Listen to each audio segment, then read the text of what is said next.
늦더위 잘 이겨내시고 행복하시라고.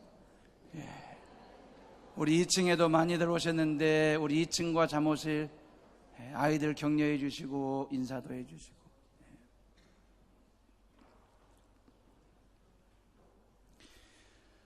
1세기 처음 교회와 성도들은 교회에 들이닥치는 환난과 또 핍박을 잘 견뎌내며 이겨내고 있었습니다. 순교를 각오하고 예수님이 하나님의 아들이심과 구세주 되심을 당당하게 담대하게 용기 있게 증거하며 살았습니다.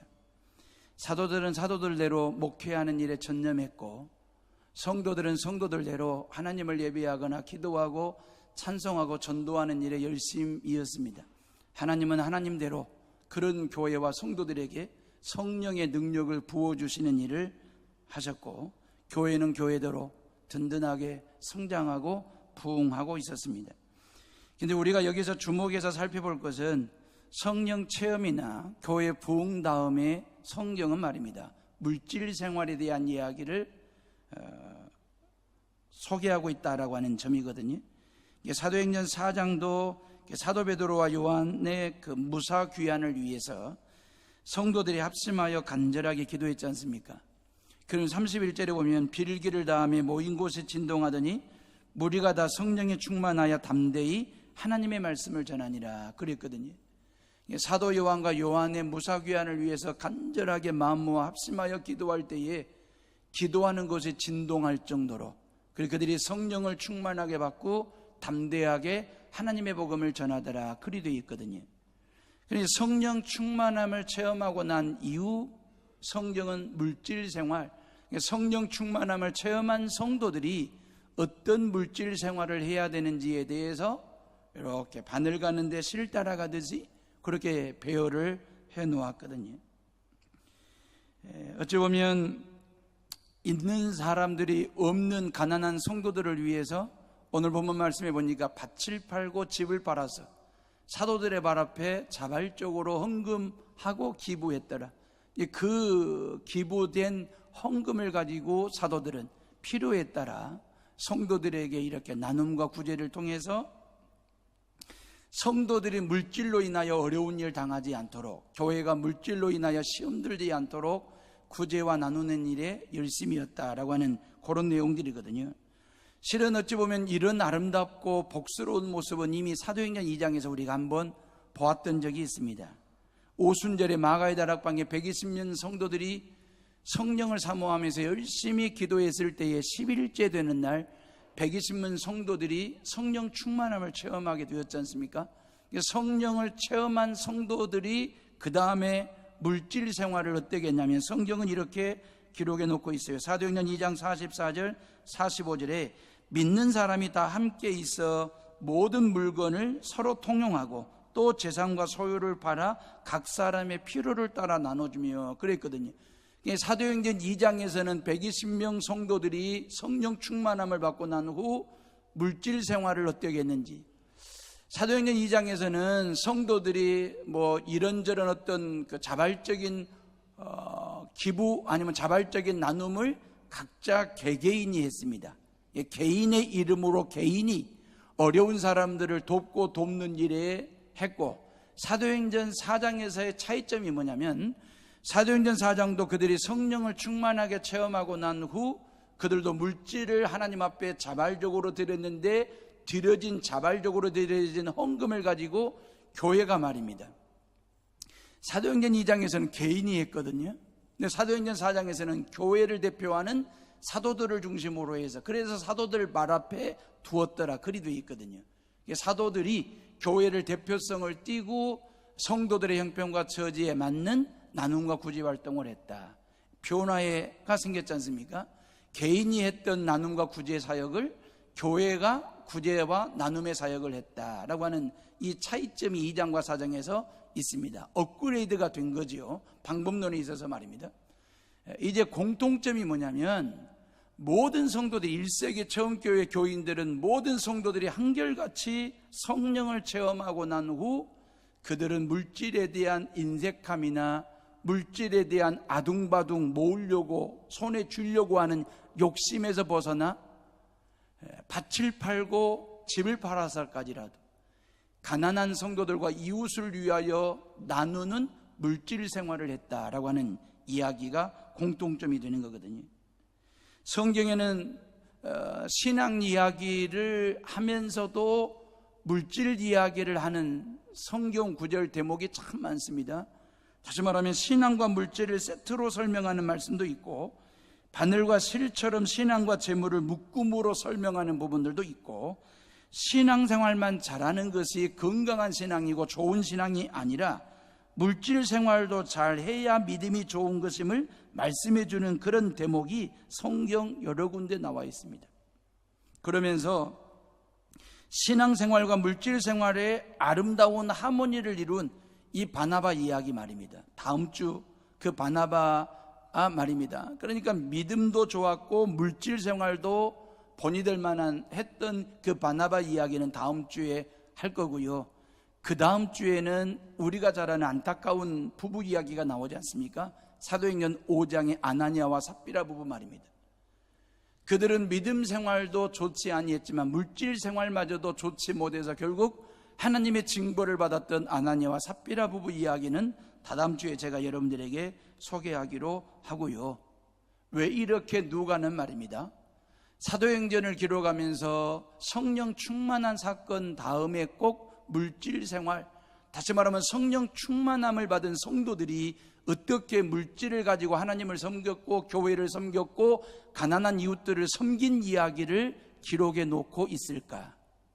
그것은 신앙생활만 잘한다고 해서 건강한 믿음이 아니고, 물질 생활도 다시 말하면 꼭 물질만이 아니라 하나님께서 내게 주신 재능도 있고 지식도 있고 미소도 있고 따뜻한 언어 생활도 있고, 이 모든 것, 하나님이 내게 주신 그 모든 것 가지고 어떻게 이웃과 함께 더불어 살면서 덕스러운 삶을 살 수 있을 것인지, 이게 제자도가 되는 것이거든요.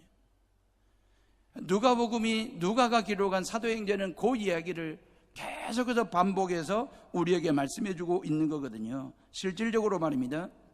제가 지금까지 목회하면서 터득한 하나의 목회관이 있습니다. 여러분들이 지금까지 예수님 믿고 신앙생활 하시면서 여러분들 나름대로 경험하신 신앙 이야기가 있을 겁니다.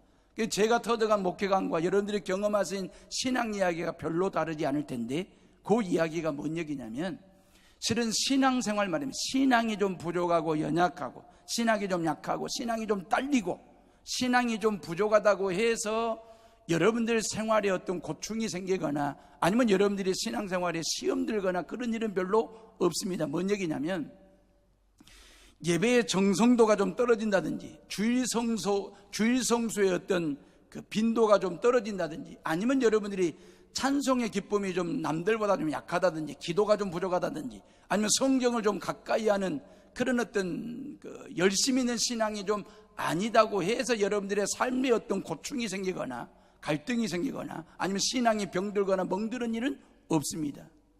별로 없습니다. 근데 결국 물질 생활이거든요. 이 물질 문제 때문에 가정 안에 트러블이 생기고 모든 관계가 얽히고 설키고 때에 따라 헌금 때문에 신앙이 멍들기도 하고 시험 들기도 하고 말입니다.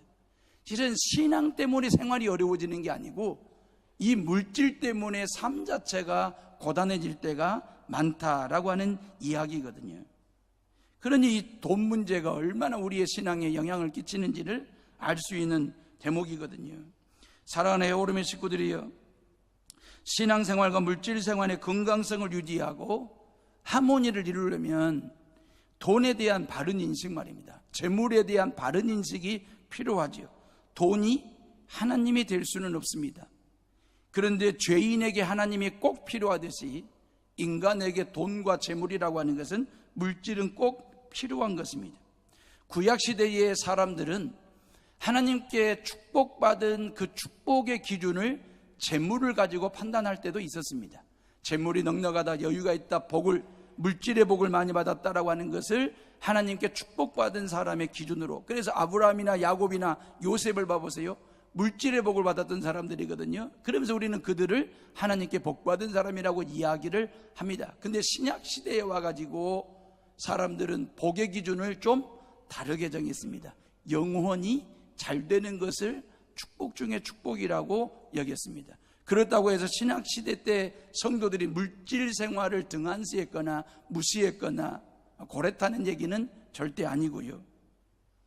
그러면 성도들이 하나님께 받은 축복 중에 최고의 축복은 뭐니 해도 뭐니입니까? 아니거든요. 구원받은 복입니다. 죄사함 받고 하나님의 자녀됨의 복, 구원받은 복, 하나님 나라 천국 갈 수 있다라고 하는 그 믿음만큼 우리에게 큰 복은 없습니다.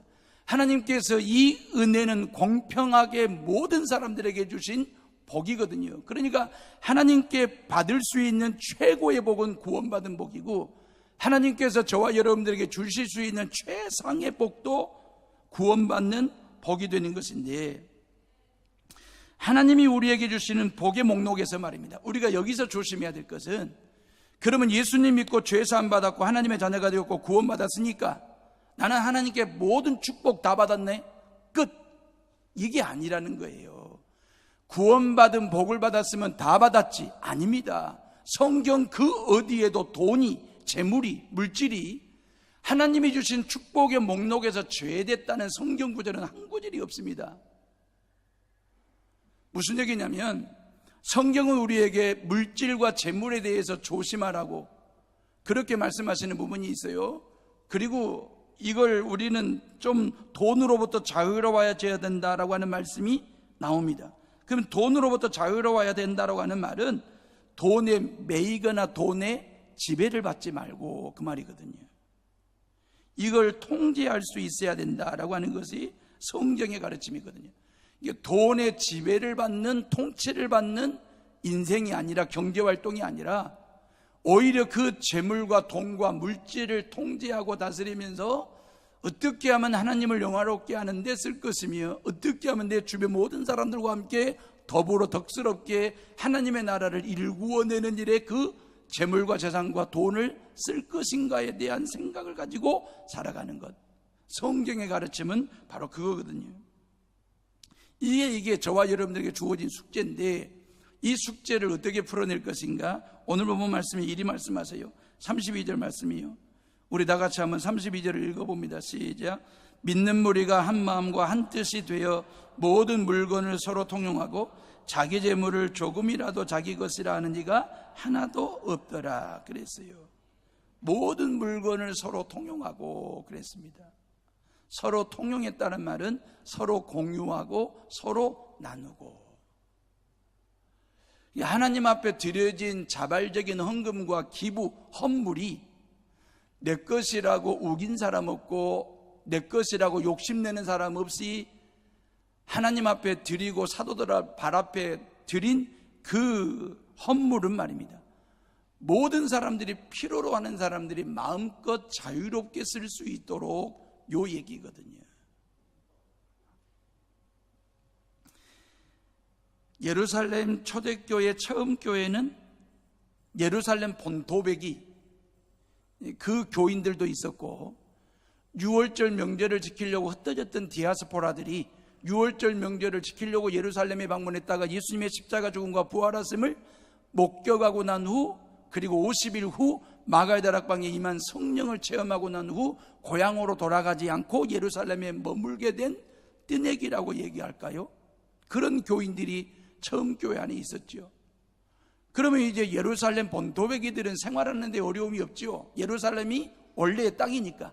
근데 이 뜨내기 성도들에게는 이미 여행 경비도 다 써버렸고 생활할 여건이 안 됐지 않습니까? 예루살렘에 머물러 있기는 한데 교회 안에 교인은 되었는데, 그런 모습들을 보고 예루살렘의 본토백이 교인들 중에 있는 자가, 부유한 자가, 넉넉한 자가, 하나님으로부터 재물의 복을 받은 사람이 집도 팔고 밭도 팔아가지고 교회 앞에 자발적인 헌금을 하게 됐고, 교회는 그걸 가지고 성도들과 함께 공유하면서 서로 나누면서 말이에요, 그러한 삶을 살았다라고 하는 것입니다.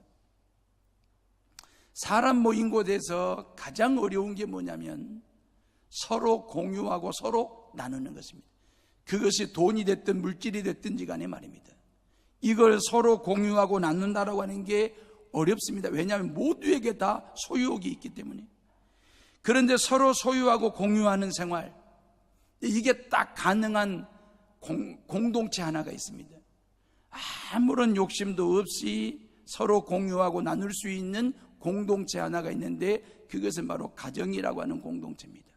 가족 공동체 말입니다. 예, 전통적인 개념으로 설명할게요. 바깥일 하시는 아빠가 바깥일을 통해서 열심히 땀 흘려가지고 많은 월급이 됐던 돈을 벌어왔을 때에 그 아버지가 그 돈 가지고 식구들 앉혀놓고 말이에요, 그런 거 안 한다고요. 엄마가 저녁밥 짓고 아침밥 지었다고 해서 자녀들에게 식비 받고 밥 주는 부모, 엄마 없습니다. 아버지가 돈을 벌어왔지만 그 돈 가지고 모든 식구들이 자유롭게 필요에 따라서 씁니다. 그걸 행복이라고 여기고 그걸 즐길 줄 아는 가정이 행복한 가정이 되는 것입니다. 교회 공동체도, 왜 교회 공동체가 가정 공동체를 꿈꾸는 이유가 뭐냐면, 가정 같은 교회를 만들고 교회 같은 가정을 만들어야 되는 이유는 바로 이런 관점에서 말씀을 드리는 것입니다. 꼭 물질만이 아니더라도 하나님이 제게 주신 은사가 있습니다. 여러분들 각자에게 주신 그 은사가 있습니다. 그것은 내 것이라는 생각이 아니라 하나님이 내게 맡겨주신 것이다라고 하는 청지기직 사명을 가지고 그 모든 것 말입니다. 그 모든 것이 재물일 수도 있고 은사일 수도 있고 건강일 수도 있고 지식일 수도 있고, 이 모든 걸 자발적 기부와 자발적 헌금을 통해서 모든 성도들과 여수 시민들과 함께 더불어 살아가는 덕스러운 세상을 만들어가는 일에 우리가 하나님 앞에 드려지는 헌금이 그렇게 유익하게 쓰여지게 된다면 그 얘기거든요. 이게 바로 가장 이상적인 교회와 성도들의 물질관이 되는 것입니다. 이 나눔의 정신과 나눔의 신앙 말입니다. 다시 말하면 왜 갈등과 충돌이 생기느냐면, 왜 욕심이 생기느냐면, 그것도 내 것, 내 것도 내 것이다라고 하는 소유의식 말입니다. 이게 결국 욕심을 가져다 주는 거고, 그 욕심은 모든 관계를 헝클어 놓는 출발점이 되는 것이거든요. 초대교회 교인들은 부활하신 주님을 만나고 신앙생활을 쌓아가면서 그들의 신앙생활은 물질생활로 이어졌는데, 그 물질생활의 중심에는 뭐가 있었냐면, 내 것이 아니고 내 것은 다 하나님의 것이다라고 하는, 내게 있는 그 모든 것은 하나님이 내게 주었고 나는 그것을 맡아 관리하는 청직이라고 하는 청지기직 사명을 가지고 물질생활을 했기 때문에, 가난한 사람, 없는 사람, 불쌍한 사람들, 그들을 위하여 마음껏 자발적으로 기쁨으로 감사함으로 자발적 기부와 자발적 헌금을 통해서 모든 성도들이 공유하고 나눌 수 있는 그런 신앙생활을 하게 됐다. 이 유무상통이 가능하게 된 이유가 뭐냐면 바로 이러한 마음들 말입니다. 마음이 하나가 되었을 때에 물질을 공유할 수 있습니다. 마음이 하나가 되지 아니하면 절대 물질을 공유할 수가 없고 하나님의 일을 할 수가 없습니다. 하나님은 어떤 사람에게 당신의 일을 맡기시냐면 사람한테 맡기는 게 아니라 어떤 마음을 가지고 있는 사람입니다. 다시 말하면 100명이 있다고 해서 100명에게 당신의 일을 맡기시는 게 아니라 그 100명의 사람 수, 근데 마음의 수도 둘로, 셋으로, 다섯으로, 일곱으로 쪼개져 있는 100명이라고 한다면 하나님은 당신의 일을 맡기지 않습니다. 비록 적은 소수 10명이라 할지라도 그 10명이 한 마음으로 똘똘 뭉쳐 있으면 하나님은 그 적은 소수 10명에게 당신의 일을 맡기십니다. 이게 하나님이 하시는 일입니다. 하나님은 사람 수를 보고 일하시는 분이 아니라 마음 수를 보고 일하시는 분이십니다. 아무리 사람이 100명, 1000명, 10,000명이 모여있다 할지라도 마음이 하나가 되지 아니하면 당신의 일을 맡길 수가 없고, 비록 적은 소수가 모였다 할지라도 마음이 하나로 똘똘 뭉쳐 있으면 하나님은 당신의 그 일을 맡기시는 거거든요. 여러분, 사람 하나된 마음을 하나로 모은다는 것이 얼마나 힘들고 어려운 일인지, 그래서 우리에게 성령을 충만하게 부어주시는 이유가 바로 거기에 있는 거거든요. 제가 제 친구 목사님이 경험한 이야기니까 여러분들이 믿기지 않아도 믿어주세요. 제 친구 목사 이야기니까. 정교인 야외배를 가는데 떡을 할 거냐 말 거냐를 가지고 재직회를 했는데 떡을 하기로 결정하는데 1시간. 토론한 게 1시간이에요. 떡을 하기로 결정하는데 1시간. 그러면 무슨 떡을 할 거냐? 가래떡을 할래? 인절미를 할래? 떡 종류를 가지고 토론해 가지고 가래떡 하기로 결정하는데 1시간. 우습죠. 우스운데 이런 마음의 흩어짐과 분열이 교회 안에 의외로 많습니다. 우리들의 마음속에 은근히 그 분열의식이 또아리를 들고 있습니다. 가정 안에서 부부간에, 부모와 자식 간에, 교회 안에서 모든 성도들 간에 마음 모으고, 직장 안에서 마음 모으고, 이 땅 5천만 국민이 마음을 모으고 하나로 모아서 대통령에게 힘을 실어주고, 그리고 이 한반도 평화정착을 위해서 마음 모아 기도해 주는 것은 너무너무 중요한 이야기가 되는 것이거든요.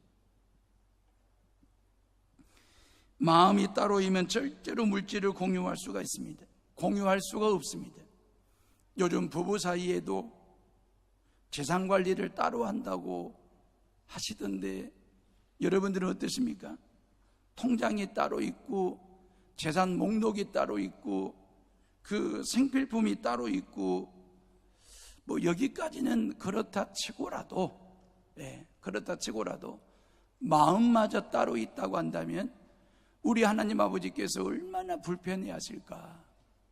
그 가정에 당신의 사랑과 축복과 은혜를 부어주셔야 되겠는데 부부간의 마음이 따로 있으면 하나님이 주신 은혜와 사랑과 축복은 마음을 같이하여 한 마음으로 쓰라고 그 가정에 부어주시는 은혜이고 사랑이고 축복일 텐데 이것마저도 부부간에 부모와 자식간에 따로따로 쓴다고 할 때에 우리 하나님 아버지의 마음이 얼마나 불편해 하실까. 마음을 하나로 모으는 일에 열심을 다하고 기도하시고 성령의 도우심을 구하는 성도들 되시기를 주의 이름으로 축복합니다. 32절 말씀 봐보세요. 32절 다시 한번 보면 믿는 무리가 한 마음과 한 뜻이 되어 모든 물건을 서로 통용하고 자기 재물을 조금이라도 자기 것이라고 하는 이가 하나도 없다. 자기 것, 내 것이라고 말하는 이가 한 사람도 없었더라. 뭔 얘기입니까? 내 것은 내 것이 아니다. 그 얘기는 뭔 얘기입니까? 이 내 것은 원래의 주인이 따로 있다라고 하는 얘기가 되는 거잖아요. 내가 가지고 있는 그 모든 것, 그게 가정이 됐든 가족이 됐든 생명이 됐든 건강이 됐든 심지어 신앙마저도 내게 있는 그 모든 것은 다 하나님의 것이고 나는 하나님으로부터 맡아 관리하는 청직이라고 하는 믿음을 가지고 살아가는, 이게 1세기 처음 교회 교인들의 물질관이었습니다. 마음도 하나였지 물질관이 하나였습니다. 그래서 서로 통용하고 나누고 공유하는데 인색함 없이 자발적으로 자원하는 마음으로 하나님 앞에 드릴 수 있었던 이유가 뭐냐면 마음이 하나가 됐기 때문에, 그리고 물질관이 하나였기 때문에.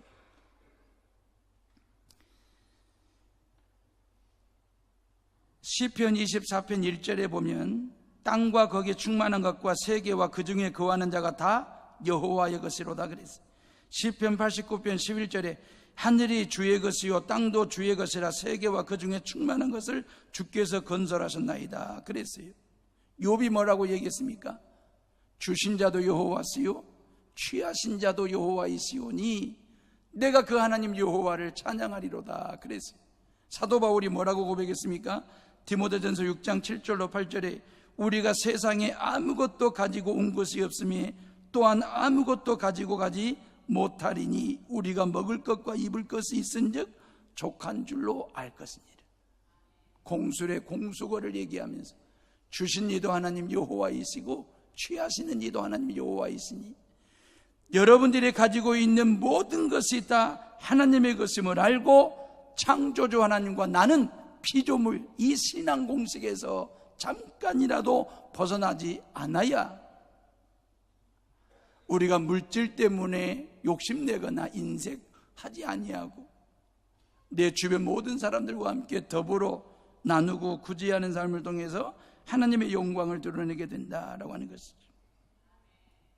사랑하는 에오름의 식구들이여, 여러분들이 가지고 있는 모든 것이 하나님의 것임을 믿으시기를 주의 이름으로 축복합니다. 재물은 하나님의 소유이고 나는 그 재물을 맡아서 활용하는 청직이라고 하는 믿음을 가지고 사는 것 말입니다. 성도들의 마음과 물질관이 하나가 되었을 때에 34절 말씀 봐보세요. 우리 다 같이 읽어봅니다. 시작. 그 중에 가난한 사람이 없으니 이는 밭과 집 있는 자는 팔아 그 판 것의 값을 가져다가 그랬어요. 35절. 사도들의 발 앞에 두매 그들이 각 사람의 필요를 따라 나누어 주미러라 그랬어요. 하나님께서 애초에 재물을 만드실 때에, 물질을 만드실 때에 어느 한 사람 주머니 속에, 몇몇 사람들의 주머니 속에 들어가도록 만들지 아니하셨습니다. 이 땅에 존재하는 모든 물질과 재물이라고 하는 것은 몇몇 사람들이 독식하도록, 몇몇 사람들을 호주머니에 챙기도록 만들지 아니하셨다. 전도서 5장 9절에 땅의 이익은 뭇사람을 위하여 있나니 그랬어요.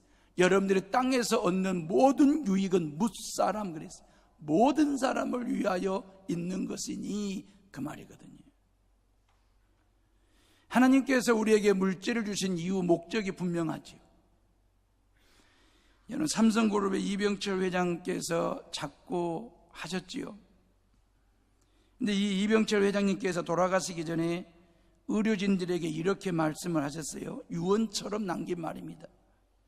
1년만 더 살게 해주시오. 1년만 더 살게 되면 그동안 내가 할 일이 있어. 나는 지금까지 돈 버는 데만, 돈 모으는 데만 성공했지 돈을 돈답게 써보지 못하고 이 자리까지 왔으니 1년만 더 살게 해주시면 내가 멋지게 쓰다가 죽음을 맞이하겠소. 이게 이병철 회장의 유언 같은 얘기였습니다. 근데 그 유언 이루지를 못하고 결국 돌아가셨습니다. 그러면 아버지의 유지를 받아서 아들 이건희 회장께서 나누고 베푸는, 진짜 돈을 돈답게 잘 쓰다가 저렇게 병원에 누워 계신다고 한다면 그래도 국민들의 마음속에 측은지심이라도 있을 텐데, 그 아버지의 대를 이어 그 아들 이건희 회장도 모으는 데만, 챙기는 데만, 버는 데만, 손에 쥐는 데만 그 19조 원이라고 하는 한국 최고의 갑부, 세계가 인정하는 대부호로, 근데 몸져 병원에 의식 없이 누워 계십니다. 그러면 할아버지가 그러셨고 아버지가 그런 삶을 살았으면 그 손자 아들 이재용 씨도 어른들이 못다한 나눔과 베품의 삶을 힘써 살았더라면 참으로 좋았을 텐데 결국 5년 실형을 선고받고 또 항고하게 됐으니, 우리가 아는 것처럼 대한민국의 최고의 갑부, 이건 이병철, 이건희, 이재용 3부자가 최고의 갑부라고 하는 것을 대한민국 국민이 다 인정을 합니다. 세계인들이 다 인정하는 부자입니다. 근데 대한민국 국민들이 인정하는 것 또 하나가 있습니다. 가장 불쌍한 사람들, 3부자, 가장 불쌍한 사람들. 아버지 돈 18조 19조 원, 이재용 부회장은 자기 돈 9조, 그 돈 가지고 감옥 안에 들어가서 5년 동안 날밤을 꼬박꼬박 새면서 돈을 다 세도 세지 못할 정도의 어마어마한 돈 가지고 있는데, 그 돈이 그에게 무슨 의미가 있을 것이며 무슨 힘이 있을까? 수단과 방법을 가리지 않고 벌고 모으고 쟁이는 데만 살았던 한국 사회의 기업 재벌들의 모습들 말입니다. 이건 관 속에 가지고 가는 것도 아니고 감옥에 들고 들어가는 것도 아닌데, 그런다고 본다면 저와 여러분들은 이재용 부회장보다도 훨씬 더 행복한 사람들입니다. 훨씬 더 복 있는 사람들입니다. 왜? 우리는 감옥 밖에서 마음대로 자유롭게 살 수 있는 몸이니까. 우리는 7,000원짜리 돼지국밥 한 그릇을 먹고도 든든한 배를 두들기면서 나오면서 이빨을 쑤실 때에 꼭 소고기 등심 안심 먹은 사람처럼 쑤시고 나올 정도의 당당함이 우리에게 있으니까 그 여유로움과 그 행복이 우리에게 있지 않습니까? 좀 허접한 옷이지만 사계절에 맞춰서 갈아입을 체인지할 옷이라도 우리는 입고 살아가니까 그러면 행복이지 않습니까? 매주마다 이 헤오름의 성전에 나와 살아계신 하나님을 예배하고 그분의 은혜를 받아가지고 세상으로 나아가 빛과 소금의 역할을 감당하며 살겠다라고 이 한 시간의 예배를 하나님 앞에 드릴 줄 아는 믿음이 있고 그리스도인으로 살아가는 저와 여러분들이 그 어떤 물질의 갑부보다도 우리 모두가 다 영적인 부자로 살아가면서 이 땅에서 당당하게 살아가는 성도들 되시기를 주의 이름으로 축복합니다. 우리는 정말 이건희 이재용 부자보다도 훨씬 더 행복한 사람들입니다. 근데 돈은 부럽죠. 그 사람은 안 부러운데 그 사람들이 가지고 있는 돈은 부러워요. 이유는 나누고 베푸는데 구제하고 쓰는데 돈이 필요해서. 그런 관점에서 우리는 하나님께 받은 사람입니다. 생명을 받았고 하나님의 형상을 받았고 십자가와 부활을 받았고 죄사함을 받았습니다. 하나님의 자녀됨의 권세를 받았고 구원을 받았습니다. 이제 남은 것은 천국 받으시면 되는 거거든요. 우리에게 이런 것 주신 이유는 네가 받은 대로 너희도 주라는 것입니다. 나누라는 것입니다. 세상에는 주는 인생과 받는 인생 두 가지 유형의 인생이 있을 뿐입니다. 인간은 어릴 때 받는 생활로 시작을 하죠. 받기만 하죠. 그런데 나중에 성장하면서 하나씩 조금씩 나누고 베푸는 삶을 살아가요. 그러면서 나누고 베푼다 준다라고 하는 것이 얼마나 행복한 것인가를 깨달으며 깨우치면서 실천하면서 살아가요. 이걸 우리는 성숙이라고 말하고 성장이라고 이야기를 하는 거거든요. 그래서 사도 바울은 에베소 교회 교인들에게 뭐라고 얘기하냐면 사도행전 20장 35절에 주 예수께서 친히 말씀하신 바 주는 것이 받는 것보다 복이 있다 하심을 기억하여야 할지니라 그랬어요. 예, 주는 것이 받는 것보다 복이 있다. 따라서 합시다. 주는 것이 받는 것보다 복이 있다. 결론적인 얘기입니다. 사랑하는 헤오름의 식구들이여, 우리가 그리스도인 됨과 동시에 가장 먼저 경험하는 사건이 요한복음 3장 16절이에요. 하나님이 세상을 이처럼 사랑하사 독생자를 주셨으니 이는 저를 믿는 자마다 멸망치 않고 영생을 얻게 하려 하심이니라. 하나님께서 나를 어떻게 사랑하셨는지, 얼마만큼 사랑하셨는지를 알 수 있는 요한복음 3장 16절을 우리가 볼 때에, 이걸 체험하게 될 때에 그런 하나님 여호와를 믿음으로 말미암아 내가 하나님의 자녀가 되고 구원받았다라고 하는 사실이 신앙생활의 출발이 되는 것입니다. 그러면 예수님 믿고 죄사함 받고 하나님의 자녀가 되고 신앙생활하는 것으로 끝, 이게 전부 다냐 그 말이에요. 저와 여러분들을 위하여 십자가 위에 죽으시고 3일 만에 부활하시고 우리에게 성령의 능력을 부어주신 그 하나님께서 고작 저와 여러분들이 예수님 믿고 죄사함 받고 하나님의 자녀 사는 것으로 만족하고 그걸로 끝 마무리하라고 우리를 신앙인으로 그리스도인으로 삼아주셨을까? 아니거든요. 요한일서 3장 16절을 여러분들이 기억하셔야 돼요.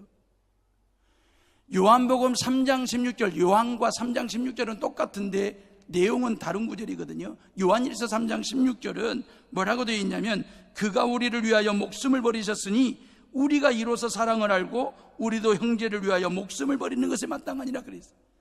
예수 그리스도께서 저와 여러분들을 위하여 목숨을 버리기까지 우리를 사랑하신 것처럼 우리도 이웃을 위하여 목숨 버리듯이 그렇게 사랑하고 그렇게 내가 가지고 있는 것을 나누고 베푸는 삶을 통하여 제자도 말입니다. 그리스도인다움, 물질 생활을 통해서 말입니다. 재능 기부를 통해서 말입니다. 그렇게 살아가면서 직장 문화가 지금보다 더 나은, 아니면 여러분들의 사업의 터가, 아니면 여러분들이 이어수 땅이, 대한민국이 지금보다 더 나은 살기 좋은 살만 나는 일할 만나는 대한민국 만들어가는 일에 우리 모두가 다 신앙생활도 잘해야 되지만 이러이러한 물질생활을 더 잘함으로 인하여 그 말이거든요. 요한일서 3장 17절 말씀이 뭔지 아십니까? 제가 읽어드릴까요? 이렇게 되어 있습니다. 요한일서 3장 17절 말씀은 누가 이 세상의 재물을 가지고 형제의 궁핍함을 보고도 도와줄 마음을 닫으면 하나님의 사랑이 어찌 그 속에 거하겠느냐 그랬어요. 이게 요한일서 3장 17절 말씀이에요. 내게 어떤 따뜻한 미소가 있든 따뜻한 말이 있든 내게 어떤 재능과 지식이 있든 내게 어떤 재물과 물질이 돈이 있든 그 모든 것 가지고 주변을 살폈을 때에 여러분들이 가지고 있는 그 무엇인가를 필요로 하는 사람이 눈에 띄었는데 보았는데 곁에 있는데 마음을 닫아버리고 도와주지 아니할 때에 그 마음속에 어찌 하나님의 사랑이 있으리요 그랬거든요. 요한복음 3장 16절 하나님께서 우리를 그렇게 사랑하셨습니다. 그 예수님 믿는 신앙생활이 출발이 되었습니다. 그 신앙생활의 출발은 어떻게 이어져야 되냐면 요한일서 3장 16절 17절 이웃 사랑하기를 네 목숨 바쳐서라도 그렇게 사랑하라고 성경은 우리에게 말씀하시거든요. 돈도 좋고 신앙도 좋은데 문제는 신앙보다 돈이 더 좋을 때 시험 들고 신앙이 멍드는 거거든요. 믿음도 필요하고 재물도 필요한데 믿음보다 재물을 더 필요로 하기 때문에 신앙은 다운되고 재물은 업이 되는 거거든요. 주일 성수도 해야 하고 돈도 벌어야 하는데 주일 성수보다도 돈 버는 것을 더 삶의 중심에 두기 때문에 돈은 플러스가 되고 신앙은 마이너스가 되는 거거든요. 그리스도인들이 의외로 돈에 대해서 이중적이거나 위선적인 태도를 취할 때가 많습니다. 제가 여러분들에게 질문하겠습니다. 돈이 중요합니까? 성도들과의 관계가 중요합니까? 라고 물은다면 여기 계신 성도들 중에 100이면 100 전부가 다 성도들 간의 관계가 중요하다라고 이야기합니다. 질문 하나 더 던질까요? 돈이 중요합니까? 형제 간의 우애가 더 중요합니까? 라고 물으면 100이면 100, 1000이면 1000 형제 간의 우애가 더 중요하다라고 이야기합니다. 근데 막상 돈 문제가 생기면 형제 간의 관계, 우애도 성도들 간의 관계도 다 제끼고 돈이 가장 중요한 중심에 서버립니다. 그 목사인 저에게도 예외가 아닙니다. 이게 물질 앞에 선 인간의 실존이거든요. 우리는 모두 다 이건희, 이재용 부자를 욕하지만 모두가 다 그런 부자 되고 싶어하는 마음이 있습니다. 이게 인간이거든요. 말로는 주님 한 분만으로 만족해 하면서도 실제로는 아닙니다. 이게 저와 여러분들의 모습이에요. 목사라고 해서 별겁니까? 여러분들의 신앙이라고 해서 말입니다. 아주 신앙과 물질 이 두 가지 시소 게임에서 여러분들 어느 한쪽에 치우침이 없이 균형을 잡고 하모니를 이루는 그런 신앙생활 말입니다. 세상에는 5,000명 먹을 걸 혼자 먹는 사람이 있는가 하면 5,000명을 혼자 먹이는 사람이 있습니다. 무명의 어린 소년 손에 들려진 보리떡 5개와 물고기 2마리는 정말 작은 것입니다. 보잘것없는 것입니다. 아마 어머니가 니나 먹으라고 도시락 챙겨주듯이 그 어린 무명의 소년에게 챙겨준 옆구리에 차고 있는 자기 하루 한 끼 식사 정도 보리떡 5개 물고기 2마리였을 것입니다. 우리는 작은 것을 평가절하하는 경우가 있습니다. 그거 별거 아닐 거라고. 근데 그 작은 것이 나눔이 되고 배품이 되고 그리고 벳세다 광야에 모여있는 모든 무리들을 위하여 예수님 손에 들려진 헌신이 되고 헌물이 되면 그 작은 것 별것 아닌 것이 기적의 씨앗이 됩니다. 이 어린 소년 하나가 주님 앞에 헌신함으로 인하여 그 주님은 그 작은 것 가지고 5,000명을 배불리 먹이고도 12강주를 남기는 기적의 종자로, 기적의 씨앗으로 삼으셨어요. 사랑하는 에어롬의 식구들이, 예수님 잘 믿는 신앙이 뭔지 아십니까? 신앙생활도 잘하셔야 되지만 물질생활 말입니다. 5,000명을 먹이는 한 사람이 되시겠습니까? 아니면 5,000명분을 혼자 먹는 그 한 사람이 되시겠습니까? 하나님께서 우리에게 주신 것이 너무 많습니다. 귀한 것 말입니다. 여러분들의 잔잔한 미소 한번 건네는 것이 슬픔에 빠진 사람들의 얼굴을 환하게 웃게 하는 미소가 될 수도 있고, 여러분들의 따뜻한 말 한마디 건네주는 그 말 한마디가 힘들고 살아가는 것 자체가 너무 벅차가지고 삶을 포기하려고 했던 사람들에게 희망의 메시지가 되기도 하고요. 여러분들의 따뜻하게 내민 손 한 번 잡아줌이 이웃 땅에서 버겁게 살아가는 이웃들에게 힘이 될 수도 있고 위로가 될 수 있다는 사실을 기억하시고, 하나님이 내게 주신 것이 무엇인지를 알아. 그것은 내 것이 아니고 하나님의 것임을 알고 지혜롭게 진실하게 성실하게 잘 써서 지금보다 더 나은 교회, 지금보다 더 나은 여수 땅 만들어가는 일에 우리 모두가 다 하나님의 미랄처럼 쓰임받을 수 있기를 주의 이름으로 축복합니다. 축복합니다. 우리 이 시간 조용히